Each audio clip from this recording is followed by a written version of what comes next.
Hello बच्चों, welcome back. कैसे हैं आप लोग? कल वाले लेक्चर में हम लोगों ने ओवर सब्सक्रिप्शन से रिलेटेड बेसिक क्वेश्चंस किए थे। बच्चों, अभी तक हमने जितना भी ओवर सब्सक्रिप्शन पढ़ा है उसमें हम लोगों ने ऑप्शन 1 एंड ऑप्शन 2 के क्वेश्चंस करने सीख लिए। बच्चों, आप लोगों को याद होगा ऑप्शन 1 क्या था कि जितनी ज़्यादा एप्लीकेशन आई है उसको क्या कर दिया जाए, रिजेक्ट कर दिया जाए। ये ऑप्शन 1 था, इसके भी हमने क्वेश्चन कर लिए। ऑप्शन 2, आप क्या कर दो, रिजेक्ट किसी को भी मत करो, आप प्रोरेट अलॉटमेंट कर देते हो। ठीक है, प्रोरेटा करने की वजह से सबको शेयर मिलते हैं लेकिन थोड़ी कम मात्रा में मिलते हैं। इसकी वजह से कुछ पैसा एक्सेस आपके पास रखा हुआ रह जाता है जिसको धीरे धीरे आगे इंस्टॉलमेंट्स में काम में लिया जाता है, और फिर भी अगर बचता है तो रिफंड कर दिया जाता है। ठीक है, क्या बच्चों ऐसा हो सकता है कि आप ना तो कंप्लीट रिजेक्ट करना चाहते हो ना ही आप कंप्लीट प्रोरेटा करना चाहते हो, आप दोनों का एक कॉम्बिनेशन करना चाहते हो? मतलब मान लीजिए बच्चों, आपने ये तय कर लिया कि कुछ लोगों को तो हमें शेयर बिल्कुल ही नहीं देने, ठीक है, तो कुछ को तो हमें रिजेक्ट ही करना है, ठीक है, और कुछ लोगों को आपको प्रोरेटा करना है, और आप ये भी कर सकते हो कुछ लोगों को आप पूरे ही शेयर दे दो।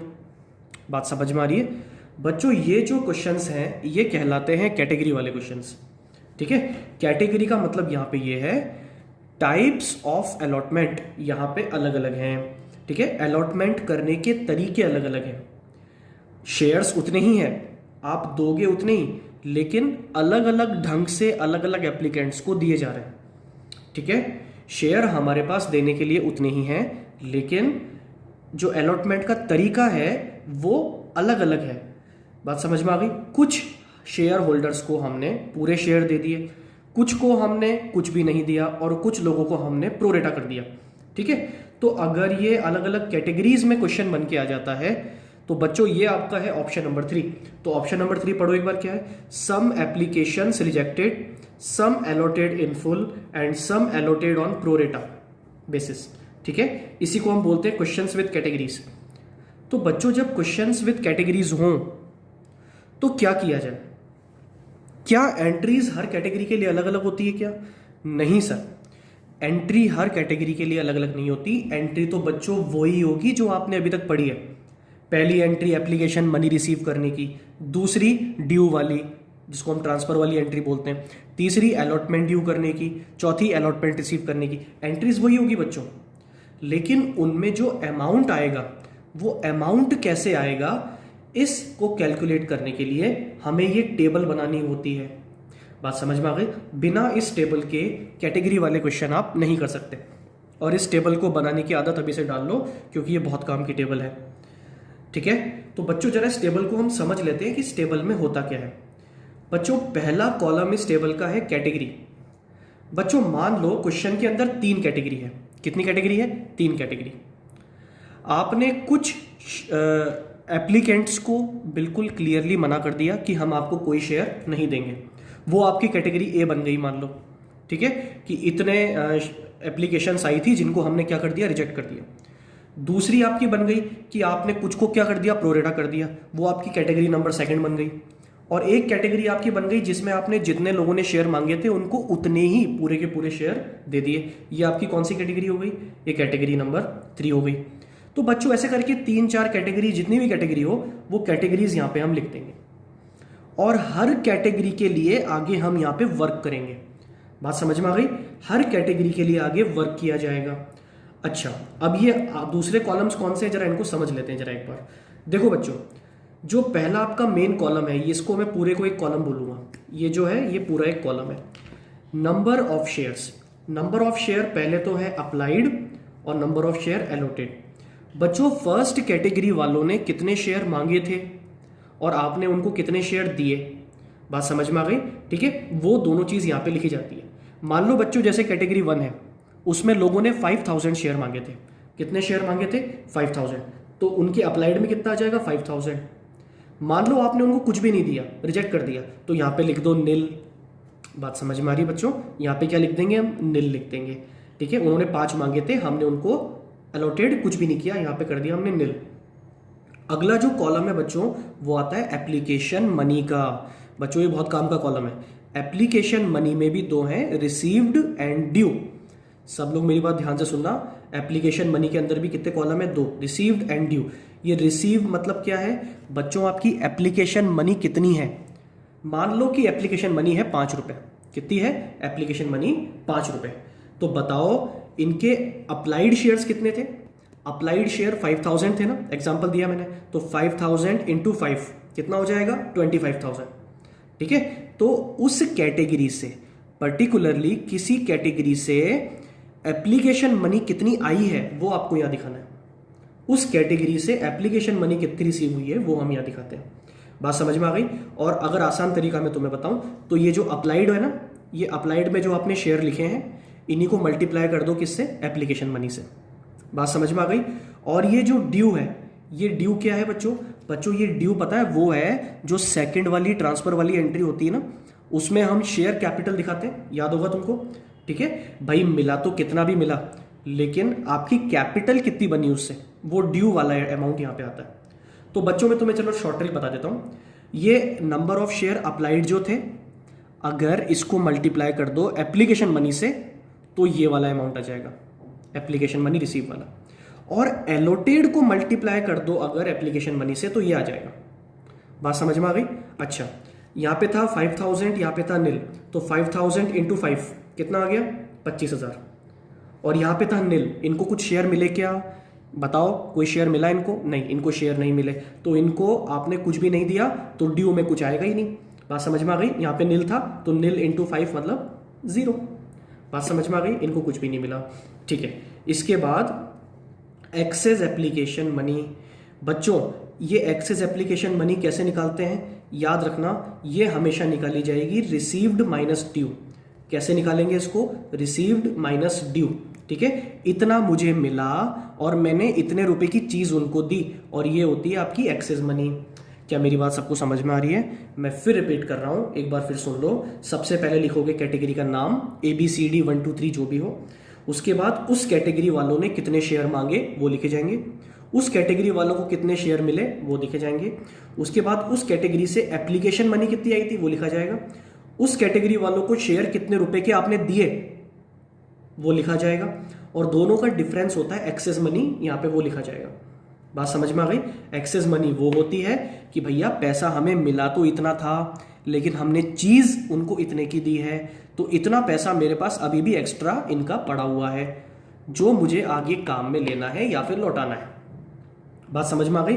तो बच्चों जैसा मैं एग्जांपल तुम्हें अभी दे रहा हूं, तो कैटेगरी 1 वाले में 5000 शेयर मिले थे, सॉरी एप्लीकेशन 5000 मिली थी, आपने उनको कुछ भी नहीं दिया।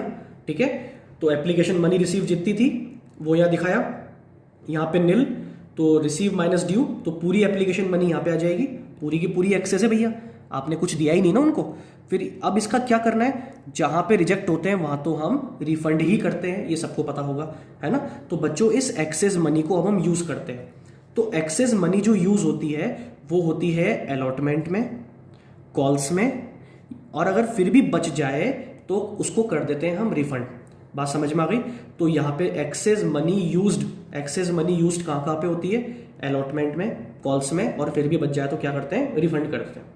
बात समझ में आ गई? इसमें भी हमने 2 केस पढ़े थे, तुमको याद हो तो। एक्सेस मनी कहाँ तक काम आती है? अगर क्वेश्चन में कुछ भी ना बोले, याद रखना, अगर क्वेश्चन में कुछ भी नहीं बोलता तो एक्सेस मनी सिर्फ अलॉटमेंट तक काम आती है। अगर क्वेश्चन में बोल के देता है कि आपको आगे तक काम लेना है तो आप अलॉटमेंट में भी काम में लेते हो और कॉल्स में भी काम लेते हो। बात समझ में आ गई? एक्सेस मनी अलॉटमेंट में भी काम आती है, कॉल्स में भी काम आती है। ठीक है, और उसके बाद भी अगर बच जाए तो ये रिफंड वाला कॉलम है, रिफंड वाले कॉलम में हम दिखाते हैं। बात समझ में आ गई? और जिन शेयर्स को आप रिजेक्ट कर रहे हो, बच्चों जिन शेयर्स को आपने रिजेक्ट किया है, जैसे मैंने आपको बताया ना, भी कैटेगरी ए, इसमें एक्सेस कितना था? 25000। ये पूरा का पूरा ही आपको क्या करना होगा? रिफंड। यहाँ पे आप दिखाई नहीं सकते, अरे शेयर थोड़ा दिए हैं आपने इनको, ये पूरे के पूरे क्या हो जाएंगे? रिफंड हो जाएंगे। बात समझ में आ गई? बच्चों ये जो काम मैंने ए कैटेगरी के लिए किया ना, कैटेगरी ए के लिए किया ना, यही काम आप करोगे हर कैटेगरी के लिए, जितनी भी कैटेगरीज आपको दी होगी। मान लो कैटेगरी बी, कैटेगरी सी, है ना। चलो ठीक है, मैं एक एग्जांपल और लेता हूं। मान लो बच्चों एक कैटेगरी है, कैटेगरी बी है, जिसमें लोगों ने 6000 शेयर मांगे थे। बच्चों कितने मांगे थे? 6000 शेयर, 6000 शेयर मांगे थे। तो मैं यहाँ लिखूंगा कैटेगरी बी, यहाँ दिखाऊंगा 6000, लेकिन मैंने उनको दिए 5,000। ये क्वेश्चन में तुम्हें बताएगा। 6,000 एप्लीकेशन वालों को मैंने कितने दिए? 5,000 शेयर दिए। तो number of share applied 6,000, number of share allotted 5,000। ठीक है, अब क्या करोगे? एप्लीकेशन मनी रिसीव्ड कितनी हुई होगी? रिसीव तो 6,000 पे हुई होगी, तो 6,000 इंटू 5 कितना हो जाएगा? 30,000। लेकिन आपने चीज़ कितने की दी उनको? 5,000 की। तो 5,000 इंटू 5 कितना हो गया? 25,000। बात समझ में आ गई?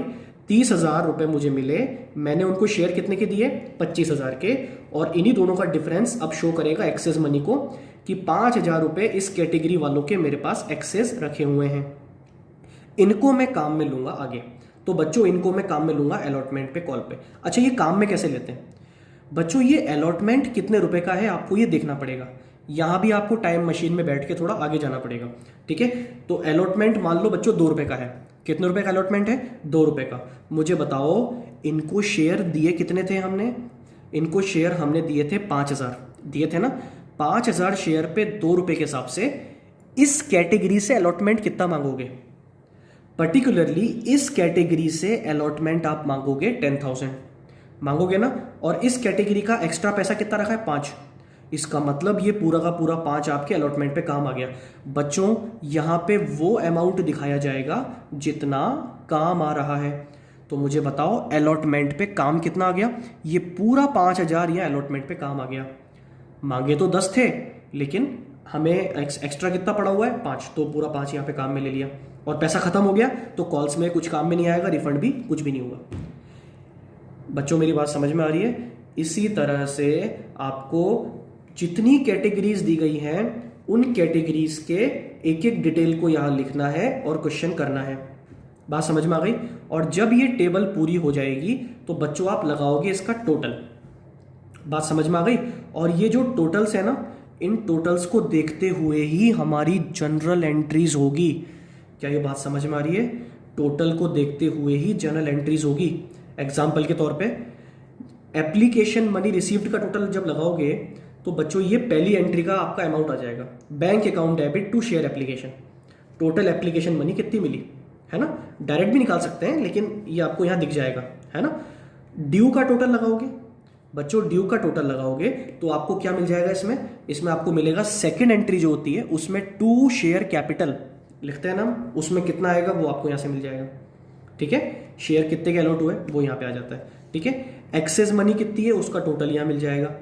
ठीक है, एक्सेस मनी अलॉटमेंट पे कितनी काम आई वो यहां पे पता लग जाएगा। तो बच्चों वो जो सेकंड एंट्री होती है ना, equity share application account debit to equity share capital, यहां तक तो हम कर देते हैं। उसके बाद हम क्या करते हैं? उसके बाद हम पैसा काम कितना आया to equity share allotment to calls in advance ये करते थे। तो अलॉटमेंट का जो टोटल है ये क्या शो करेगा पता है? इस कॉलम का टोटल शो करेगा कि अलॉटमेंट पे टोटल कितना पैसा काम आया। तो ये आपको सेकंड एंट्री में दिखाना है, टू इक्विटी शेयर अलॉटमेंट। इसी तरह से ये कॉल्स का जो अमाउंट टोटल आएगा ये क्या शो करता है? ये शो करता है कि कॉल्स पे आपने कितनी एक्सेस मनी काम में ली। तो ये आपको दिखाना है टू कॉल्स इन एडवांस करके। बात समझ में आ गई? और बच्चों ये रिफंड का टोटल लगाओगे तो तुम्हें मिल जाएगा टू बैंक में कितना दिखाना है। रिफंड के लिए हम क्या करते हैं? टू बैंक करते हैं। ठीक है, तो इस तरह से हमारी सेकंड वाली एंट्री कंप्लीट होती है। यहां से क्या एंट्री होती है? Equity share application account debit to equity share capital to equity share allotment to calls in advance to bank. बात समझ में आ गई? ठीक है, तो बच्चों ये टेबल याद कर लो। मैं टेबल तुम्हें याद करवा रहा हूं। पहला कॉलम कैटेगरी का, दूसरा कॉलम नंबर ऑफ शेयर, ऐसे याद रखो। दूसरा कॉलम नंबर ऑफ शेयर, तीसरा एप्लीकेशन मनी। यहां तक याद हो गया? 3 कॉलम याद करो। Category, number of share, application money. Number of share में भी 2 हैं, नंबर ऑफ शेयर अप्लाइड और number of share allotted. Category, number of share applied allotted. Application money received due, याद रख लो। Application money received due. Share कितने मांगे कितने दिए। एप्लीकेशन मनी कितनी आई, कितने रुपए के शेयर दिए। लैंग्वेज समझ में आ रही है मेरी? शेयर कितने मांगे कितने दिए, एप्लीकेशन मनी कितनी आई और कितने रुपए के शेयर दिए। और इन्हीं दोनों का डिफरेंस निकाल के क्या आता है? Excess money. बात समझ में आ गई? और ये एक्सेस मनी का कॉलम बन गया। ठीक है, तो फोर्थ कॉलम कौन सा है? Excess money. उसके बाद इस एक्सेस मनी को यूज करते हैं तो अगला कॉलम बनता है एक्सेस मनी यूज्ड। यहाँ पे लिखना भूल गया मैं, तो आप लिख सकते हो एक्सेस मनी यूज्ड। ठीक है, कहाँ कहाँ यूज होती है, अलॉटमेंट में, कॉल्स में, और चाहो तो ये रिफंड वाला भी इसी में आप लिख सकते हो। तो एक्सेस मनी का हमने निपटारा कर दिया, सेटलमेंट कर दिया। एक्सेस मनी का सेटलमेंट क्या हुआ, आपने उसको अलॉटमेंट पे काम में लिया, फिर भी बच गया तो कॉल पे काम में लिया, फिर भी बच गया तो रिफंड कर दिया। अलॉटमेंट पे खत्म हो गया तो यहाँ पे डैश लगा दिए। बात समझ में आ गई सबको क्या कह रहा हूँ मैं? ठीक है, और बच्चों लास्ट में इनका टोटल लगाएंगे और इसको देखते हुए एंट्रीज करेंगे। ठीक है, आई थिंक सबको ये बात समझ में आ गई होगी। अब ज़्यादा बेटर होगा डायरेक्ट हम इसके क्वेश्चन पे आ जाएं। तो जब क्वेश्चन करोगे तो आपको और स्थिति क्लियर हो जाएगी। अच्छा एक बात और, ये नीचे पढ़ो क्या लिखा हुआ है, no accounting will be done for each category. बच्चों कैटेगरी का मतलब ये कतई नहीं है कि आप सबके लिए अलग अलग एंट्री कर दो, ये बात ध्यान रखना। कैटेगरी का मतलब ये नहीं है कि सबके लिए अलग अलग एंट्री होगी। कैटेगरी का मतलब ये है कि आपने अलॉटमेंट अलग अलग तरीके से किया है, लेकिन जनरल एंट्री तो एक बार ही होगी कंबाइंड अमाउंट से, जैसे होती आ रही है अभी तक। लेकिन वो कंबाइंड अमाउंट निकाले कैसे, क्योंकि हमारे पास तो कैटेगरीज हैं, इसीलिए टेबल बनाई जाती है बच्चों। ये बात समझ में आ गई? और ये टेबल आपकी बनेगी वर्किंग नोट में। क्या सबको ये बात क्लियर है? ठीक है, आई थिंक सबको समझ में आ गई होगी। पढ़ो क्या लिखा है, no accounting will be done for each category, entries will be passed only one time. Entry सिर्फ एक बार पास की जाएगी, अलग अलग कैटेगरी वाइज एंट्री नहीं होगी। हाँ, कैटेगरी की वर्किंग जरूर होगी, ये जो हम यहाँ पे करेंगे। ठीक है, आई थिंक ये सबको समझ में आ गया होगा। अब हम आते हैं इसके क्वेश्चन की तरफ। चलिए बच्चों, तो अब हम करते हैं इसका एक क्वेश्चन। कैटेगरी वाले क्वेश्चन कैसे होते हैं, ये एक बहुत बेसिक सा क्वेश्चन है, ये मैं आपको करवा रहा हूँ। और साथ में याद रखना ये आपकी बुक का क्वेश्चन है। ठीक है, अब इससे पता लग जाएगा बुक में कितने इजी क्वेश्चन होते हैं। देखो मैं जो क्वेश्चन आपको करवा रहा हूँ, अगर आप वो कर लो तो बुक वाले क्वेश्चन बहुत आराम से कर सकते हो, कोई तकलीफ नहीं आने वाली। ठीक है, और वैसे भी हो सकता है कि अभी जब ये चैप्टर कंप्लीट हो जाए, इसके बाद मैं 2 या 3 लेक्चर ओनली क्वेश्चंस के रख लूँ, जिसमें मैं बुक के सारे क्वेश्चन करवा दूँ। या फिर ये भी हो सकता है कि हम जब क्लास में मिलेंगे तब हम बुक के क्वेश्चन कर लेंगे सारे। ठीक है, अभी तो बस आपको कॉन्सेप्ट और प्लस साथ में मैं जो क्वेश्चन करवा रहा हूँ वो आने चाहिए। ठीक है, चलिए तो ये क्वेश्चन हम पढ़ना शुरू करते हैं। बच्चों बाकी क्वेश्चन में इसमें फ़र्क क्या है वो समझने की कोशिश करना। बहुत ईजी क्वेश्चन है, मैं खुद कह रहा हूँ ये क्वेश्चन कैसा है, वेरी वेरी सिंपल। ये बात ध्यान रखना, बहुत बहुत आसान क्वेश्चन है, बस डरना बिल्कुल नहीं है ना, आराम से करो। The following particulars are related to RS Limited. The amount per share was payable as on application ₹3, on allotment ₹4 and on balance on call. बच्चों अभी तक क्या बोला कि ये जो डिटेल्स आपको दी गई है ये किसकी है, RS Limited की।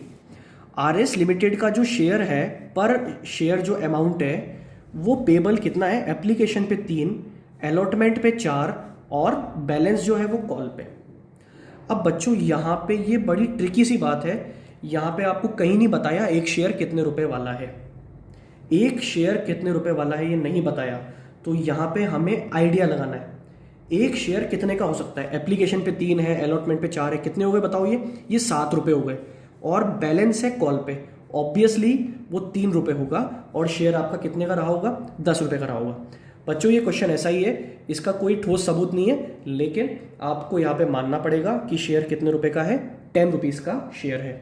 बात समझ में आ गई? और वो 10 रुपए कैसे ले रहे हैं, एप्लीकेशन पे 3, अलॉटमेंट पे 4 और बैलेंस कॉल पे, मतलब 3 रुपए फर्स्ट कॉल पे, 3 इंस्टॉलमेंट है इसमें। ठीक है, आगे पढ़े। Applications were received for 3 lakh equity share. Application कितने के लिए आई, 3 लाख इक्विटी शेयर के लिए। लेकिन ये फिर बड़ी अजीब बात है, अरे एप्लीकेशन कितनी मिली वो तो बता दिया, अरे शेयर कितने इशू कर रहे हो वो कहाँ है, शेयर्स कितने इशू कर रहे हो वो तो बताया ही नहीं हमको। बच्चों ये एक और ट्रिकी पॉइंट इस क्वेश्चन का, कि शेयर्स कितने इशू किए जा रहे हैं वो नहीं बताया अभी, लेकिन एप्लीकेशन रिसीव कितनी है वो हमें बता दिया, कितनी है, 3 लाख। चलो आगे देखते हैं। Category wise allotment was made as follows. Category wise allotment किया गया इस तरह से। ठीक है, अब बच्चों इनके अलॉटमेंट का तरीका देखना, सब लोग ध्यान से देखना अलॉटमेंट इन्होंने कैसे किया। सबसे पहले A, applicants of 5000 shares allotted 3000 share. जिन लोगों ने 5,000 शेयर मांगे थे, टोटल 5,000 शेयर के एप्लीकेंट्स को कितने शेयर दिए? 3,000 शेयर दिए। तो ये आपका प्रोरेटा का एग्जाम्पल हो गया। ठीक है, और बच्चों यही आपकी बन गई कैटेगरी 1 एक तरह से। ठीक है, आगे पढ़ो। Applicants for 1,07,000 shares allotted 50,000 share. जिन लोगों ने 1,07,000 शेयर मांगे थे उनको आपने 50,000 शेयर दिए। बात समझ में आ गई? ठीक है, और तीसरा, एप्लीकेंट्स ऑफ 1,88,000 शेयर्स एलोटेड 47,000। जिन्होंने 188 मांगे थे उनको आपने कितने दिए? 47,000 शेयर्स दिए। ओहो, अब ये क्या हुआ बच्चों? अगर तुम इन तीनों का टोटल लगाओगे, इतने मांगने वाले को, इतने मांगने वाले को, इतने मांगने वाले को, तो बच्चों इन तीनों का टोटल तुम्हारा 3 लाख आएगा। ये कंफर्म है, चाहो तो लगा के देख लो, ये गारंटीड है। कितना आएगा टोटल इसका? 3 लाख। ठीक है, 3 लाख एप्लीकेशंस को अलॉटमेंट कैसे किया गया? वो किया गया कैटेगरी वाइज। बात समझ में आ गई कि 5 वालों को तो हमने 3 दिए, 1,07,000 वालों को 50 दिए, 1,88,000 वालों को 47 दिए। बात समझ में आ गई? ये कैटेगरीज हो गई बच्चों। बच्चों जब इसका टोटल लगाने से टोटल एप्लीकेशन मिल रही है, मैं अगर तुमसे बोलूं जितने शेयर उनको दिए इसका टोटल अगर लगा लिया जाए तो आपको मिल जाएगा शेयर कितने इशू हुए। अरे जितने शेयर मेरे पास होंगे, कंपनी के पास जितने शेयर होंगे कंपनी उतने ही तो देगी। तो कंपनी के पास शेयर कितने हैं? 3,000, 50 और 47। बच्चों इन तीनों का टोटल हो रहा है 1 लाख। ये मिल गई आपको इंफॉर्मेशन। यहां से कितने शेयर कंपनी ने इशू किए? अभी तक क्या हुआ? 1 लाख शेयर कंपनी ने इशू किए होंगे, यहां से पता लगा है मुझे। और उसके लिए एप्लीकेशन कितनी आई है? उसके लिए एप्लीकेशन आई है 3 लाख। ये 3 लाख तो हमें पहले बता दिया उसने। बात समझ में आ गई? 1 लाख के लिए एप्लीकेशन कितनी आई? 3 लाख। चलो मैं लिख देता हूं यहां पे, क्वेश्चन सेट करते हैं। Sorry, 1 lakh equity share at the rate 10 rupees each, at the rate 10 rupees each. 10 वाला शेयर 10 रुपए में ही इशू हो रहा है, प्रीमियम यहां पे नहीं है। ठीक है, इसके बाद क्या लिखते हैं हम? Applications received. एप्लीकेशन रिसीव कितनी हुई? 3 लाख। 1 लाख शेयर इशू किए थे, एप्लीकेशन कितनी आई? 3 लाख एप्लीकेशन आई। ठीक है, अच्छा चलो पहले मैं ये लिख देता हूं कि ये 10 रुपए कैसे मांगे जा रहे हैं। बच्चों 10 रुपए मांगे जा रहे हैं एप्लीकेशन पे और अलॉटमेंट पे और फर्स्ट एंड फाइनल कॉल पे। ठीक है, ध्यान से देखना। एप्लीकेशन पे कितने रुपए मांगे जा रहे हैं? एप्लीकेशन पे आपके 3 रुपए, अलॉटमेंट पे 4 रुपए, फर्स्ट कॉल पे बैलेंस था, बैलेंस मतलब 3 रुपए। बात समझ में आ गई? 3 4 3, क्लियर है? इसके बाद बच्चों में ये वाली चीज एक बार लिख देता हूं यहां पे, अलॉटमेंट कैसे हो रहा है। बच्चों अलॉटमेंट यहां पे हुआ है कैटेगरी ए, कैटेगरी बी और कैटेगरी सी। कैटेगरी ए में मांगने वाले 5 थे जिनको आपने कितने दिए? 3,000। कैटेगरी बी में मांगने वाले थे 1,07,000 जिनको आपने कितने दिए हैं? 50,000। कैटेगरी सी में मांगने वाले कितने? 1,88,000 जिनको आपने कितने दिए हैं? 47,000। ठीक है बच्चों, अगर मैं इन तीनों का टोटल लगाता हूं तो वो कितना आ रहा है? 3 लाख। ये तो आपकी एप्लीकेशंस को शो करता है। और अगर इनका टोटल लगाऊं तो कितना आ रहा है? 1 लाख। ये आपके शेयर्स इशूड को शो करता है। तो 3 लाख जिन्होंने मांगे थे उनको आपने कितने दिए? 1 लाख, लेकिन इस तरह से दिए। बात समझ में आ गई? कैटेगरी वाइज दिए हैं, है ना? डायरेक्ट ऐसा नहीं कर दिया। सुन लो बेटा, फर्क है। अगर मैं सिर्फ ये बोलूं कि 3 लाख एप्लीकेशन आई और मैंने प्रोरेटा अलॉटमेंट कर दिया तो क्वेश्चन अलग ढंग से होगा। लेकिन अब वो अलॉटमेंट तो हुआ है, लेकिन किस ढंग से हुआ है, अगर वो तरीका आपको बता रहा है, कैटेगरी वाइज क्वेश्चन है, तो इस तरह से होगा। बात समझ में आ गई? ठीक है, चलो अब कैटेगरी वाला क्वेश्चन है तो हमें एंट्रीज से पहले क्या करना होगा बच्चों? इसकी टेबल बनानी होगी। ठीक है, क्या करना होगा? टेबल बनानी होगी। तो जरा टेबल पे आते हैं। ये टेबल मैंने पहले से बनाई हुई है। जब सब लोग जरा ध्यान से एक बार देखें बच्चों, टेबल में सबसे पहले है कैटेगरी, उसके बाद है shares, applied, allotted, application money, received, due, उसके बाद एक्सेस, उसके बाद एक्सेस मनी यूज्ड इन, कहाँ कहाँ काम में लेंगे? Allotment, call, refund. क्वेश्चन अभी हमने पूरा नहीं पढ़ा, पैसा काम में कहाँ तक लेना है, जरा पढ़ो एक बार। The excess money received on application was applied towards allotment and call. आपको जो एक्सेस मनी मिलेगी वो आपको कहाँ कहाँ काम लेनी है, एप्लीकेशन वाली मनी आपको अलॉटमेंट पे और कॉल पे, अलॉटमेंट पे भी काम लेनी है, कॉल, इसका मतलब आपको एंड तक काम लेनी है। बात समझ में आ गई? ठीक है, एंड तक जब काम में लेनी है इसलिए मैंने कॉल का यहाँ पे कॉलम बना दिया। बच्चों अगर याद रखना सिर्फ अलॉटमेंट तक पैसा काम में लेना है, मैं फिर रिपीट कर रहा हूँ, अगर पैसा सिर्फ अलॉटमेंट तक काम लेना है तो फिर ये कॉलम मत बनाना, सिर्फ 2 कॉलम बनाना, अलॉटमेंट और रिफंड, क्योंकि अलॉटमेंट के बाद जो पैसा बचेगा आप उसको काम में नहीं ले पाओगे, उसको आपको क्या करना होगा, रिफंड ही करना होगा। ठीक है, चलो तो इस क्वेश्चन को हम करते हैं, सब लोग ध्यान से देखना। बच्चों कैटेगरी वाले कॉलम में मैंने सबसे पहले कैटेगरीज को लिख दिया, कैटेगरी ए, बी एंड सी। ठीक है, बताओ कैटेगरी ए में शेयर्स अप्लाइड कितने थे? बच्चों कैटेगरी ए में शेयर्स अप्लाइड थे 5 और एलोटेड कितने थे? 3।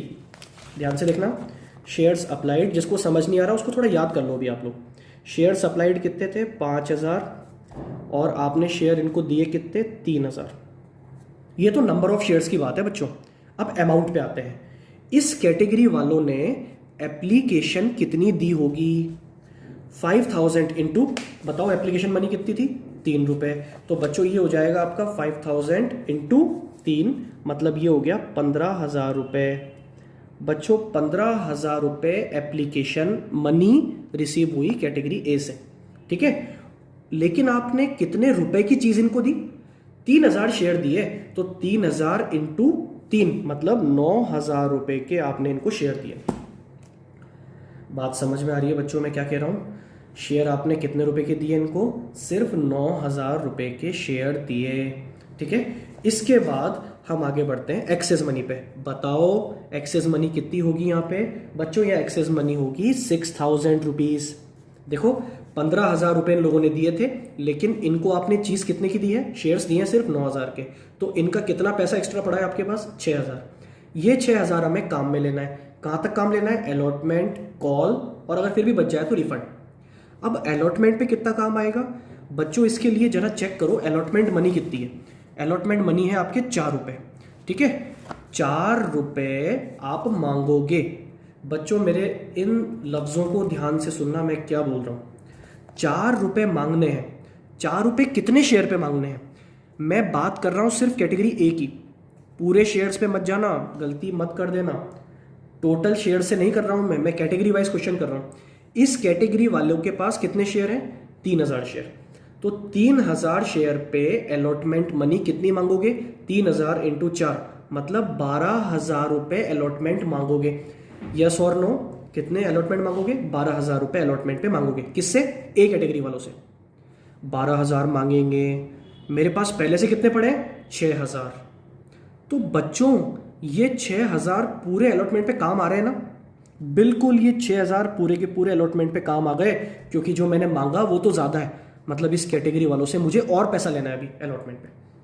तो मतलब जो एक्स्ट्रा पैसा था वो तो यहीं खत्म हो गया अलॉटमेंट पे, तो आगे काम में नहीं आएगा, ना कॉल पे ना रिफंड पे। मेरी बात समझ में आ रही है सबको? ठीक है, अब ये जो आपने अभी किया ना, यही बिल्कुल सेम करना है कैटेगरी बी के लिए। बताओ कैटेगरी बी में कितने लोग थे? 1,07,000 शेयर्स लोगों ने मांगे थे, लेकिन हमने सिर्फ कितने दिए? 50,000। तो बच्चों शेयर अप्लाइड में कितना आएगा? शेयर अप्लाइड में आएगा 1,07,000। थोड़ा कंजेस्टेड हो गया ये, आप एक एक लाइन छोड़ के इसको थोड़ा बड़ा बनाओगे तो आराम से समझ में आएगा। ठीक है, 1,07,000। और आपने शेयर कितने दिए इनको? शेयर दिए सिर्फ 50,000। बात समझ में आ गई? अब बिल्कुल सेम प्रोसेस समझ में आ रहा है तुम्हें? 1,07,000 एप्लीकेशन पे एप्लीकेशन मनी कितनी आई होगी हमारे पास? तो 1,07,000 इंटू 3, तो 1,07,000 इंटू 3, इसका मतलब ये आई है आपके पास 3,21,000। कितना आया बच्चों? 3,21,000। ठीक है, लेकिन मैंने इनको शेयर कितने दिए? मैंने इनको शेयर सिर्फ दिए 50,000। तो ड्यू में कितना आएगा? 50,000 इंटू 3 मतलब कि 1.5 लाख। तो बच्चों इनकी एक्सेस मनी कितनी है मेरे पास? इन्होंने मुझे पैसा दिया था 3,21,000, मैंने उनको शेयर दिए हैं 1.5 लाख रुपए के, तो इनकी जो एक्स्ट्रा मनी मेरे पास रखी है वो कितनी है? वो है बच्चों आपकी 1,71,000। क्या बात समझ में आ रही है सबको? कितनी है? 1,71,000। 88,000। Is that clear? ठीक है, अच्छा थोड़ा और आगे बढ़ते हैं। इसके बाद आप इसको काम में लोगे। सबसे पहले हम बात करते हैं अलॉटमेंट पे कितना पैसा मांगा जाएगा। बताओ इस कैटेगरी वालों के पास कितने शेयर है? 50,000 शेयर है। 50,000 शेयर पे कितने रुपए मांगोगे? ये देखो 4 रुपए।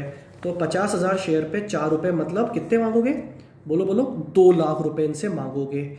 मुझे इस कैटेगरी वालों से 2 लाख रुपए लेने हैं, लेकिन मेरे पास पहले से कितने पड़े हैं? 171।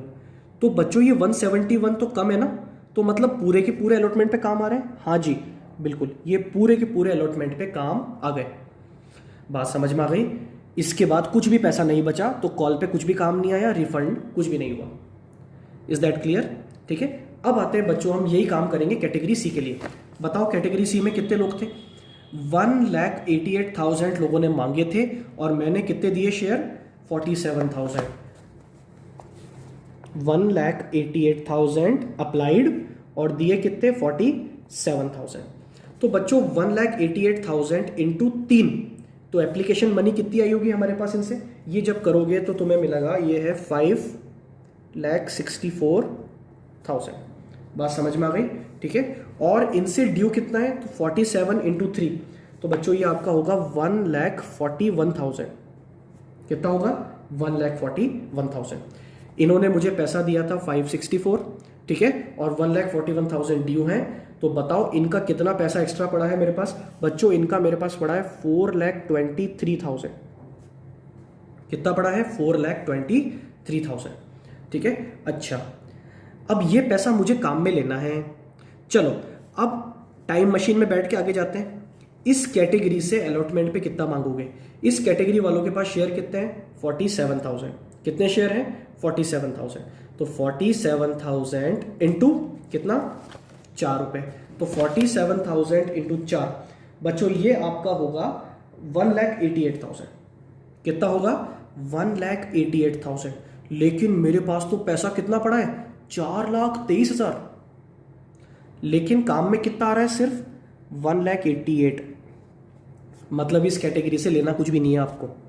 ठीक है, वो पैसा इतना ज्यादा रखा हुआ है कि अलॉटमेंट पे काम आ गया, उसके बाद भी अभी बच रहा है। बच्चों ये पैसा अभी भी बच रहा है। 4,23,000 में से काम कितना आया? सिर्फ 1,88,000 ही काम आया, तो अभी भी पैसा ये बच रहा है। चलो अब आगे बढ़ते हैं। कॉल, बच्चों कॉल कितने रुपए की है? 3 रुपए की। जरा प्रिडिक्ट करो कॉल कितनी मांगोगे इनसे? तो 47,000 पे 3 रुपए के हिसाब से आप कॉल कितनी मांगोगे? कॉल होगी 1,41,000। तो 1,41,000। ओहो, अभी भी पैसा बच रहा है। अब कॉल के बाद भी पैसा अगर बच जाए तो रिफंड ही करोगे। तो अब पैसा बच कितना रहा है बच्चों? अब आपका पैसा बच रहा है 94,000। तो ये हम क्या कर देंगे? रिफंड कर देंगे। क्या ये बात सबको समझ में आ रही है? ठीक है, आई थिंक ये सबको समझ में आ गया होगा। ठीक है, चलो अब क्या करना है बच्चों? अब करना है टोटल का काम। चलो टोटल लगाते हैं।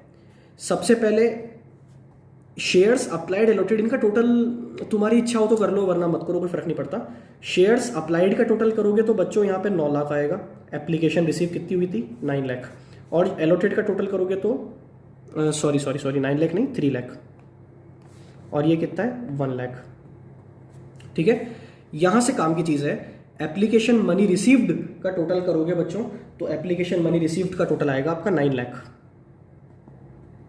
ठीक है, 3 लाख इंटू 3 है ना। और ड्यू का टोटल करोगे तो कितना आएगा? 3 लाख। एक्सेस का टोटल करोगे तो कितना आएगा? 6 लाख। अब ये है सबसे काम का अभी जो पॉइंट है, अलॉटमेंट पे टोटल कितना पैसा काम आया। बच्चों इसका टोटल करोगे तो ये आएगा 3,65,000। बात समझ में आ गई? कॉल पे कितना काम आया? सिर्फ एक ही अमाउंट है 141, और रिफंड कितना हुआ? 94,000। चलो अब मैं बिना टाइम वेस्ट किए एंट्रीज पे आता हूँ। एंट्रीज कैसे होगी? नंबर 1 एंट्री वही, bank account debit to equity share application account. और बच्चों पता है, अगर आपने टेबल बना ली तो अब एंट्रीज करना बहुत आसान है। एप्लीकेशन मनी कितनी रिसीव हुई? यहाँ टोटल देख लो इसका। एप्लीकेशन मनी रिसीव्ड कितना है? 9 लाख। तो यहाँ पे हम लिख देंगे 9 लाख। बात समझ में आ गई? ठीक है, इसके बाद एंट्री नंबर 2, और ये सबसे काम की एंट्री है, ध्यान से देखना। Equity share application account debit to equity share capital. ठीक है, यहां तक तो सबको आती है। मैंने कहा था डेबिट कितने से होता है? जितने से पहली एंट्री हुई, मतलब 9 लाख रुपीज से। और कैपिटल में कितना गया? कैपिटल में आपके गया ये ड्यू वाला जो कॉलम है, इसका टोटल लगा लो। तो ड्यू वाला कितना है? 3 लाख। बच्चों अब जो 6 लाख रुपए है वो शो करते हैं एक्सेस मनी को। ये देखो एक्सेस का टोटल कितना था? 6 लाख। अब ये 6 लाख का हिसाब किताब क्या है? इस 6 लाख में से 3 पैंसठ काम आ गए अलॉटमेंट पे, यही हुआ। तो आपको यहां दिखाना पड़ेगा to equity share allotment account. कितना काम आ गया? 365। और बच्चों कॉल पे कितना काम आया? 141। तो कॉल पे जो पैसा काम आता है उसको किस नाम से दिखाते हैं? पता होना चाहिए सबको, कॉल्स इन एडवांस के नाम से। कितना? 141। बात समझ में आ गई? इसके बाद रिफंड किस नाम से दिखाते हैं? टू बैंक के नाम से। बताओ कितना आ जाएगा? 94,000। ठीक है बच्चों, आई थिंक ये बात आपको समझ में आ गई होगी। ये सब कुछ हम कहां से देख देख के कर रहे हैं? ये सब कुछ हम कर रहे हैं कहां से देखते हुए? टेबल से देखते हुए। ठीक है, अच्छा अब जरा आगे बढ़ते हैं। बताओ बच्चों तीसरी एंट्री कौन सी होती है? अलॉटमेंट मांगने की। मांगने में शर्म करते हैं क्या? नहीं करते, मांगेंगे सभी से। तो एंट्री करेंगे equity share allotment account debit to equity share capital. और बच्चों मुझे बताओ क्या प्रीमियम है इस पे? नहीं, प्रीमियम नहीं है। तो कितने शेयर्स आपने अलॉट किए लोगों को? शेयर कितने हमारे पास? 1 लाख शेयर हैं। 1 लाख शेयर पे कितना मांगोगे? अलॉटमेंट का 4 रुपया, मतलब 4 लाख रुपीज अलॉटमेंट पे मांगोगे। बात समझ में आ गई? 4 लाख रुपीज आप अलॉटमेंट पे मांगोगे। ठीक है, अच्छा इसके बाद रिसीव। बच्चों इसके लिए थोड़ा अकाउंटिंग का सेंस लाओ खुद में। अलॉटमेंट मांगा कितना? जल्दी बताओ। 4 लाख। पहले से जो पैसा काम आ चुका है वो कितना आ चुका है? 365। देखो अलॉटमेंट यहां पे क्रेडिट हुआ था, कितने से हुआ था? 365 से। तो 4 लाख में से 3 पैंसठ तो मेरे पास पहले से ही थे। तो बच्चों आप एंट्री कितने से होनी चाहिए? रिसीव कितना करना है? सिर्फ 35,000। तो वो रिसीव कर लो यहां पे। Bank account debit to equity share allotment account. कितना रिसीव कर लेंगे? 35,000 रिसीव कर लेंगे। कैसा आया 35? लिख देता हूं मैं। मांगा था 4 लाख, लेकिन पहले से एक्सेस मनी में से काम आ चुका है 365। Is that clear? ठीक है बच्चों, चलो अब आगे बढ़ते हैं। इसके बाद एंट्री नंबर 5। बच्चों कॉल मांगेंगे, फर्स्ट कॉल मांगेंगे। चलो फर्स्ट कॉल मांगने की एंट्री क्या होती है? Equity share first call account debit to equity share capital. बच्चों फर्स्ट कॉल पे कितना मांग रहे हो? जल्दी बताओ। फर्स्ट कॉल पे आप 1 लाख शेयर पे 3 रुपए के हिसाब से 3 लाख रुपए मांगोगे। ठीक है, अब मुझे बताओ लेना कितना है? मुझे लेना है 3 लाख रुपीज। कितना लेना है? 3 लाख रुपीज। 3 लाख रुपीज में से पहले से कितना आपके पास रखा हुआ है? बच्चों पहले से मेरे पास, तो बच्चों 3 लाख में से पहले से कितना आपको मिला हुआ है? तो जरा इसको हम ध्यान से देखें तो 3 लाख में से पहले से आपके पास 1,41,000 है। लेकिन बच्चों ये कौन से अकाउंट में है? कॉल्स इन एडवांस में। तो क्या सबको कॉल्स इन एडवांस वाली एंट्री करनी आती है? ड्यू हमेशा पूरा करते हैं, लेकिन बच्चों जब रिसीव करेंगे तब एंट्री क्या होगी? ये लास्ट एंट्री है, ध्यान से देखना। Bank account debit calls in advance account debit to equity share first call account. ठीक है बेटा, इक्विटी शेयर तो 3 लाख ही है। फर्स्ट कॉल कितने की है? 3 लाख की। लेकिन इस 3 लाख में से एडवांस में कितना है? 141। तो ये तो आपने कहाँ से ले लिया? एडवांस में से, और बाकी का आपको रिसीव करना पड़ेगा कैश में। ठीक है, तो बाकी बचा कितना? 159 आप कैश में रिसीव कर लोगे। ठीक है, आई थिंक कि आपको सबको क्वेश्चन समझ में आ गया होगा। अगर किसी को नहीं आता है तो पर्सनली मेरे से अलग से फ़ोन करके पूछ लें। ठीक है बच्चों, चलिए।